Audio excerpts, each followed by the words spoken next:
texto que a gente vai analisar hoje é a coisa mais fofa, uma lista de compras que essa querida do antigo Twitter colocou aqui, feita pelo avô. E o nosso objetivo aqui vai ser pensar sobre as soluções que uma pessoa que não foi plenamente alfabetizada, mas que é alfabetizada, está inserida na sociedade, no mundo escrito, usa a escrita como parte da vida, consegue encontrar para se virar, né? A que soluções essa pessoa recorre? Começando pelo item açúcar, que está escrito aqui A-S-U-C-R-A.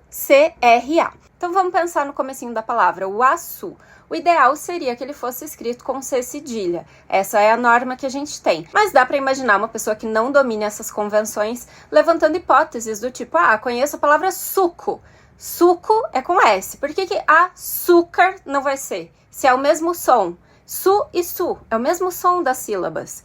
Por que não vai ser? Porque a gente tem uma regra contextual. O S nem sempre representa o mesmo som, né? Entre vogais ele representa um outro som. Mas a hipótese inicial é boa. Então, de fato, às vezes o S faz o som su.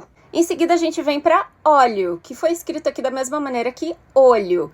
É um absurdo? Nossa, que desconhecimento. Bom, é claro que se a pessoa cozinha, a pessoa vai ao supermercado, poderia ser que ela tivesse prestado atenção no rótulo, tivesse se acostumado com essa outra grafia de óleo, mas também não é um absurdo imaginar que duas palavras diferentes, com sentidos diferentes, fossem escritas do mesmo jeito. A gente fala, o molho do macarrão, mas também pode ser uma conjugação do verbo molhar. Eu molho as plantas. Tem a colher, substantivo, e o colher, que é verbo. Tem sede e sede, dois substantivos escritos da mesma maneira, com significados diferentes e pronúncias diferentes. Quer dizer, poderia ser assim a grafia de óleo?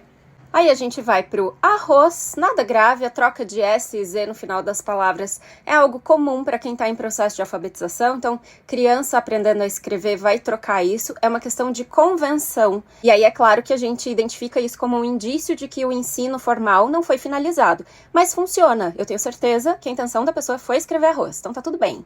Depois a gente tem o bobil, que é um exemplo legal de como a sonoridade da palavra influencia as hipóteses que a pessoa vai levar em conta para escrever, né? Então ela ouve assim, ela não ouve bom, ela tentou escrever ali com a maneira que ouve. Depois a gente tem aqui o sabonete, que tem só um desviozinho na ortografia, ou seja, no final da palavra, em vez do E, a pessoa escreveu com I, o que faz todo sentido porque é assim que a gente fala.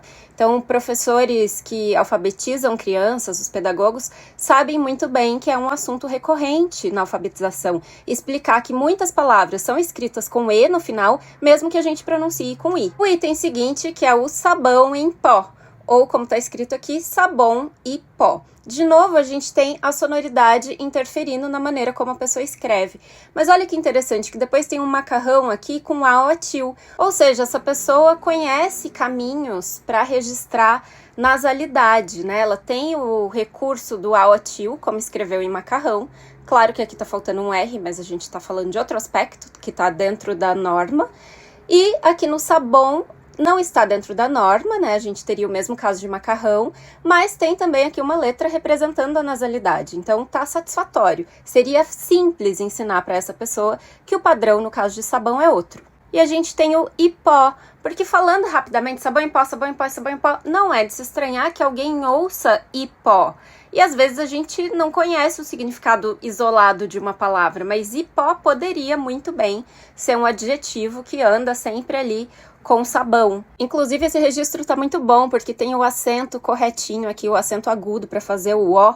Então, tá muito clara a intenção aqui dessa pessoa, né? De novo, a gente sabe que provavelmente é alguém que não teve acesso ao processo escolar inteiro, né? Não se alfabetizou da maneira integral, então conhece muita coisa sobre ortografia, sabe registrar muitos dos sons do português, mas não a ponto de escrever segundo o padrão, segundo as convenções que funcionam para a língua.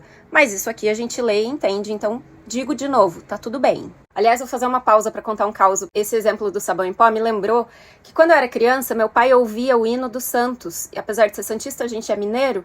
E aquele trecho que diz, glorioso alvinegro praiano, eu não ouvia assim. Eu achava que era glorioso alvinegro baiano. Faz sentido baiano para falar de Santos? Não. Mas era o que eu tinha de repertório. Então, às vezes, quando a gente ouve alguma coisa, nossa cabeça vai procurar as palavras que a gente conhece, o que parece fazer sentido, o que é mais familiar. Então, muitas vezes dá pra ver isso na hipótese de escrita. A pessoa entendeu alguma coisa porque aquilo era mais familiar pra ela. Digo isso depois de ter passado anos cantando Glorioso Alvinegro Baiano. Do macarrão a gente já falou, depois temos aqui um exemplo que vai depender da sua faixa etária, da região que você mora, eu acho, que é o Que Boa. Que Boa é uma marca, mas várias pessoas na minha família eu sempre ouvi falar em Que Boa, então tá registrado de uma maneira também muito satisfatória, né? Tem o que, o i, então essa pessoa conhece aqui o uso do que. Depois um exemplo fofinho até, margarida em vez de margarina, ou seja, um pequeno desvio aqui, só uma letra de diferença,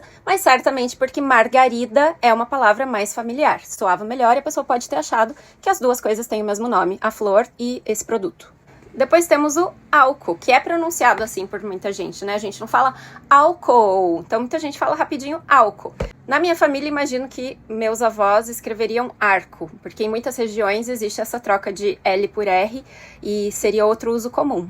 Aí a gente tem bolacha de coco, tudo certo, inclusive aplausos para a ausência de acento em coco, não tem acento, só tem acento em cocô na sílaba final, mas aqui é uma palavra paroxítona que não é acentuada, assim como oco, assim como louco, assim como pouco, então tá tudo certo. Depois chegamos ao lava-louça, que muita gente chamaria de detergente, e aqui de novo, louça. Poucas pessoas no Brasil, eu acho, né, com base no meu repertório, na minha experiência, ouço poucas pessoas dizerem louça. Então, para quem não é um leitor frequente, é super compreensível a pessoa não saber que falta um U, né? Que seria low. E aí o S é o mesmo caso lá do açúcar. Se eu tenho sapo, que é escrito com S e tem esse som, sa, por que em louça o sa não pode ser registrado da mesma maneira? A gente sabe por quê, como eu falei, é uma regra contextual, mas para pessoa que não tem a alfabetização completa, essa é uma hipótese super válida. E os últimos exemplos aqui também estão escritos de acordo com a norma padrão. Leite e café, acentuado perfeitamente também. Eu suspeito que muita gente seja capaz de olhar esse texto e não se incomodar nem um pouco, até pelo contrário, sentir um afeto por ele, identificar nessa caligrafia algo de familiar, que parece que é uma letrinha meio recorrente para avós e avós, assim, e esse tipo de desvio ortográfico ou de erro de escrita também. Quer dizer, duvido muito alguém achar que esse senhor estava assassinando a língua portuguesa, acabando com a ortografia, destruindo, porque na verdade a gente vê nessas marcas informações mais profundas, né? De quem é essa pessoa, do quanto ela teve acesso à educação. O legal de olhar para esses exemplos e ir pensando caso a caso, o que será que a pessoa pensou para escrever assim, que conhecimento ela levou em conta, é que a gente descobre que por trás dessas coisas não existe só uma falta de saberes, existem vários saberes. Saberes que às vezes induzem a uma conclusão equivocada, mas ainda assim são muito válidos, quer dizer, tem muito conhecimento aqui dentro e dá pra gente identificar quando a gente analisa com mais cuidado.